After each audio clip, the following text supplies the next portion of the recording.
डब्बेवाला असोसिएशनच्या ठाकरेंच्या शिवसेनेला रामराम केलाय। डब्बेवाला असोसिएशन महायुतीला पाठिंबा देणार आहे। डब्बेवाला असोसिएशननं ठाकरेंना रामराम केलाय। गेल्या निवडणुकीमध्ये वचनांची उद्धव ठाकरेंनं पूर्तता केली नसल्याचं सांगत उद्धव ठाकरे सेनेला रामराम केलाय। 2017च्या निवडणुकीच्या वचननाम्यामध्ये शिवसेनेनं मुंबईच्या डबेवाल्यांना अनेक आश्वासने दिलेली होती।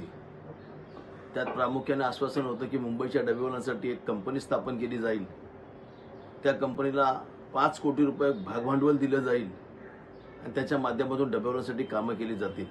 आणि 2.5 वर्षासाठी का होईना खुद्द उद्धव ठाकरे मुख्यमंत्री होते, असे असताना त्या मागण्या पूर्ण झालेल्या नाही आहेत आणि डबेवाल्यांचा घरांचा प्रश्न हा त्यांनी जवळजवळ सोडवलेला आहे। म्हणून मुंबईच्या डबेवाल्यांनी निर्णय घेतला की या निवडणुकीमध्ये देवेंद्र फडणवीस साहेब यांच्या मागे राहायचं आणि त्यांना पाठिंबा द्यायचा असा निर्णय घेतलेला आहे। लोकशाही मराठी ऐका, पहा, जागरूक रहा।